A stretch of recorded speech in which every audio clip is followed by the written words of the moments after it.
अस्सलाम वालेकुम दोस्तों, हाजिर हूँ आज के मंजरनामे के साथ। 5 जुलाई 1977 का दिन पाकिस्तान की सियासत में एक बड़ा अहम दिन है और सही और गलत की बहस में आप आर्गूमेंट की किसी भी साइड पर खड़े हों, लेकिन इस हकीकत से इनकार नहीं किया जा सकता कि आज तकरीबन 4 दहाइयों से ज़्यादा का अरसा गुजर जाने के बावजूद भी पाकिस्तान की सियासत पर इसके गहरे असरात मौजूद हैं। और हमारे यहाँ सोशल मीडिया और इलेक्ट्रॉनिक मीडिया पर अक्सर इस दिन के बारे में एक बहस है जो छिड़ी रहती है। आज भी इस दिन के बारे में तबसरे, तजज़िये और इंकशाफात का एक सिलसिला है जो जारी रहता है। उस दिन क्या हालात वाक़यात थे वो भी इंशाल्लाह आगे चलकर आपको सुनवाएंगे। लेकिन इस बहस के नतीजे में हमारे सामने दो आरा जो हैं वो अमूमन देखने को मिलती हैं। एक राय ये है कि उस वक्त की हुकूमत और अपोजिशन आपस में गुत्थम गुत्था थे, मसाइल को हल करने में किसी की कोई दिलचस्पी नहीं थी। हालांकि मुज़ाकरात का एक सिलसिला था जो जारी था, लेकिन उस वक्त की हुकूमत अपोजिशन के साथ मुज़ाकरात में संजीदा नहीं थी और मुख्तलिफ हीले बहानों से वो इन मुज़ाकरात में ताख़ीरी हरबे इस्तेमाल करते रहे हैं।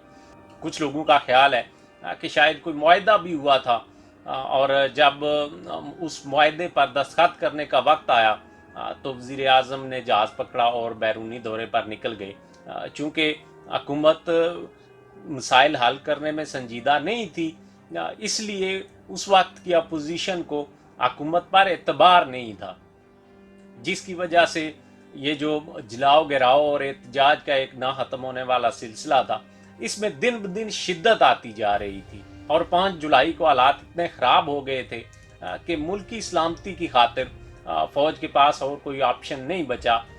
चूँकि हुकूमत और अपोजिशन आपस में मसाइल हल करने में नाकाम हो चुके थे, इसलिए फ़ौज ने बेहतर समझा कि मामलात को अपने हाथ में ले लिया जाए और ये जो आग लगी हुई है इसको कम करने की कोशिश की जाए।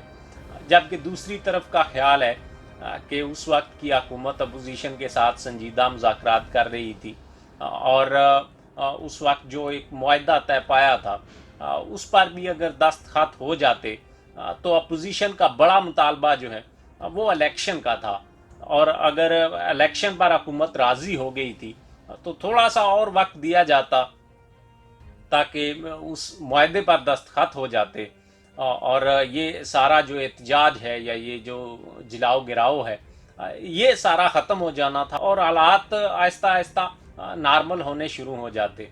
लेकिन हुकूमत और अपोजिशन को मामलात हल करने के लिए वक्त नहीं दिया गया, चूँकि ये जो धांधली का सारा एक नैरेटिव बिल्ड किया गया था ये इसी मकसद के लिए किया गया था कि मार्शल लॉ लगाया जाए।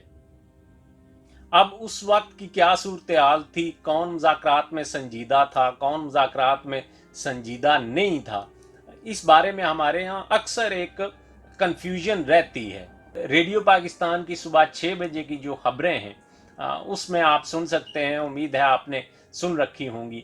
याद दहानी के लिए एक बार फिर सुनिए कि 5 जुलाई 1977 सुबह 6 बजे की ख़बरों में हुकूमत कहाँ खड़ी थी और अपोजिशन कहाँ खड़ी थी, कौन था जो मुज़ाकरात में ज़्यादा संजीदा था और कौन था जो चाहता था कि मिल बैठ कर तमाम मसाइल को हल किया जा सकता है, और कौन था जो इस सारे प्रोसेस में रुकावटें पैदा करने की कोशिश कर रहा था और चाह रहा था कि ये जो मुज़ाकरात हैं ये कामयाब ना हों। इस वक्त सुबह के 6 बजे हैं। आज मंगल है, रजब की 17 और जुलाई की 5 तारीख। ये रेडियो पाकिस्तान है। अब आप नाहिदा बशीर से खबरें सुनिए।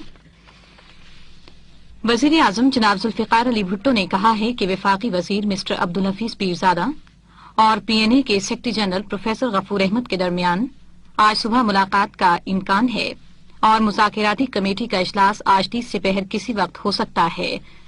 मिस्टर पीरजादा इस मकसद के लिए आज सुबह प्रोफेसर गफूर अहमद से राब्ता कायम करेंगे। रात रावलपिंडी में एक अखबारी कॉन्फ्रेंस से खिताब करते हुए वजीर आजम ने कहा कि आला तरीन कौमी मफादात की खातिर मैंने काबीना के इजलास में अपने साथियों को इस बात पर आमादा कर लिया कि अगर PNA बाज निकात उठाना चाहता है तब भी बातचीत जारी रखी जानी चाहिए। जनाब भुट्टो ने ऐलान किया कि अगर पीएनए उस समझौते पर दस्तखत करने पर तैयार है जो उसकी मुज़ाकराती कमेटी ने इस महीने की 2 तारीख को तय किया था, तो मैं आज सुबह ही इस पर दस्तखत करने के लिए तैयार हूँ। लेकिन अगर पीएनए बाज़ निकात उठाना चाहता है तो हमें भी हक हासिल है कि हम भी उतने ही निकात पेश कर दें, क्योंकि हम बड़ी रियायतें दे चुके हैं। उन्होंने कहा कि एक फरीक के लिए एक और दूसरे फरीक के लिए दूसरा मयार नहीं होना चाहिए। वजीर आजम ने कहा कि हुकूमत और पीएनए के दरमियान तवील मुज़ाकरात के बाद हफ्ते को जो समझौता तय पाया था, अब चूंकि पीएनए ही उस पर फिर बातचीत करना चाहता है, इसलिए अब किसी ताखीर की जिम्मेदारी हुकूमत पर नहीं होगी। जनाब भुट्टो ने कहा कि इसमें कोई शक नहीं कि समझौता इस महीने की 2 तारीख को हो चुका था। पीएनए की मुज़ाकराती जमात को समझौता करने के लिए मुकम्मल इख्तियारात हासिल थे। वो कोई आम अफराद नहीं हैं। उनमें से एक पीएनए के सदर, दूसरे नायब सदर और तीसरे सेक्रेटरी जनरल हैं। उन्होंने न सिर्फ समझौते की शिकों और दफात पर तफसीली बहस के बाद समझौता किया था, बल्कि उन्होंने समझौते के मुसव्वदे के एक एक लफ्ज पर खुलकर बातचीत की थी। जनाब भुट्टो ने कहा कि पीएनए की मुज़ाकराती जमात हफ्ते के दिन बातचीत के बाद जब वापस जा रही थी, तो उसके मेंबरों ने यकीन जाहिर किया था कि मरकजी कौंसिल की जानिब से समझौते की मंजूरी में कोई दुश्वारी नहीं होगी और कहा था कि ये महज ज़ाब्ते की कार्रवाई होगी। वजीर आजम ने इस बात की तरफ भी इशारा किया कि अगर पीएनए की मुज़ाकराती जमात को समझौता करने का इख्तियार न था, तो फिर ये जरूरी था कि मुज़ाकरात में समझौते की एक एक शिक पर इत्तेफाक हो जाने के बाद पीएनए कौंसिल से इसकी मंजूरी ली जाती और फिर बातचीत आगे बढ़ाई जाती। उन्होंने कहा कि ये उसूल की बात है कि बातचीत में जब किसी नुक्ते को मंजूर या मुस्तरद कर दिया जाए, तो फिर उसे दोबारा नहीं छेड़ा जा सकता।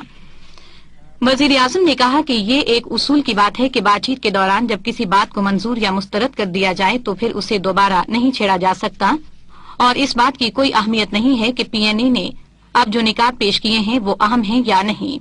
जो बात अहम है वो ये कि इन निकात के सबब अब समझौते पर फिर बातचीत का सिलसिला शुरू करना होगा। उन्होंने बताया कि पीएनए की मुज़ाकराती जमात इतवार की रात को जब मुझसे मिलने आई तो उसके एक मेंबर ने मुझसे कहा था कि कुछ और निकात पेश करते हुए अब खुद उन्हें शर्म आ रही है। उन्होंने कहा कि मैं उनका नाम नहीं लेना चाहता क्योंकि मैं उनका बड़ा एहतराम करता हूँ। वजीर आजम ने एक मरतबा फिर वाज़े तौर पर यह बात कही कि मेरी जानिब से अब इस सिलसिले में कोई ताखीर नहीं हो रही है, क्योंकि ये कौम के मुस्तकबिल का मामला है। रात कराची में सिंध काबीना की खुसूसी ज़ैली कमेटी का इजलास हुआ, जिसमें कराची में बारिश से मुतासरा इलाकों में इमदाद और बहाली के कामों की रफ्तार का जायजा लिया गया। फलस्तीन की तंजीम आज़ादी का एक वफ्द वियतनाम के खैरसगाली दौरे पर कल हनोई पहुंचा। अभी अभी खबर आई है कि पाकिस्तानी फौज ने पूरे मुल्क का इंतजाम संभाल लिया है। फौज के एक तर्जुमान ने बताया है कि पीपीपी के तमाम लीडर, जिनमें वजीर आजम भुट्टो भी शामिल हैं, और पीएनए के लीडर हिफाजती हिरासत में ले लिए गए हैं। खबरें खत्म हुई। ये वो नशरियात हैं जिनके दौरान मार्शल लॉ का जो है वो नफाज का ऐलान किया गया था, और जो खबरों का पहला हिस्सा है वो आप सुन सकते हैं। उसमें वाज़े तौर पर ये इशारा मिलता है कि उस वक्त की हुकूमत मुज़ाकरात में कितनी संजीदा थी और मुज़ाकरात में ताख़ीरी हरबे कौन इस्तेमाल कर रहा था।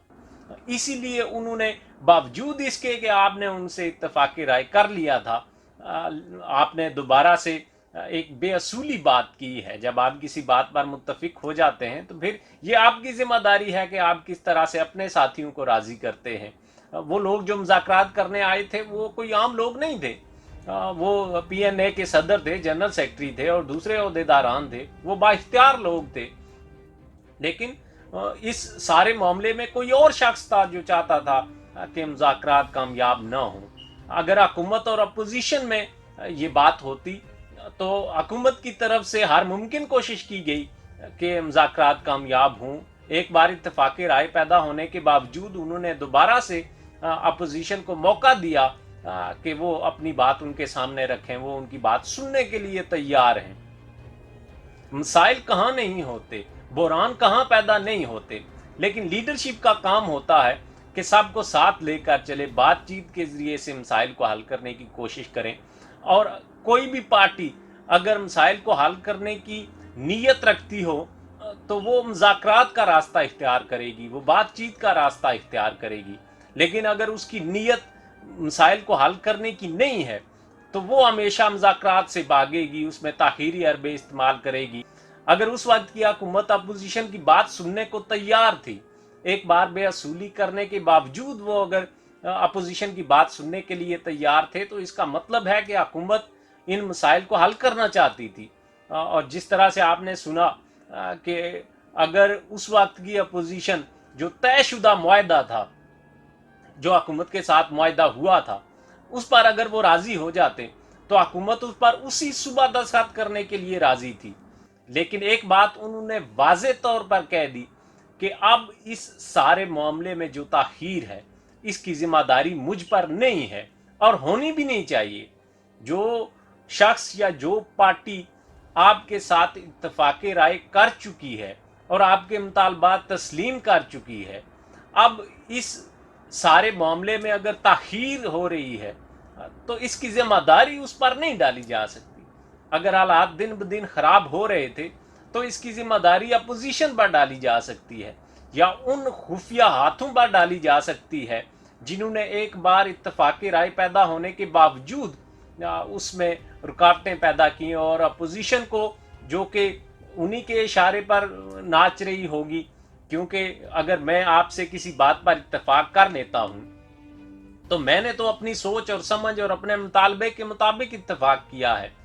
جب میں دوبارہ اس پر مکر جاؤں تو اس کا مطلب ہے کہ کوئی اور ہے جو اس بات پر متفق نہیں ہے اور کسی اور نے اس بات پر متفق ہونا بھی نہیں تھا.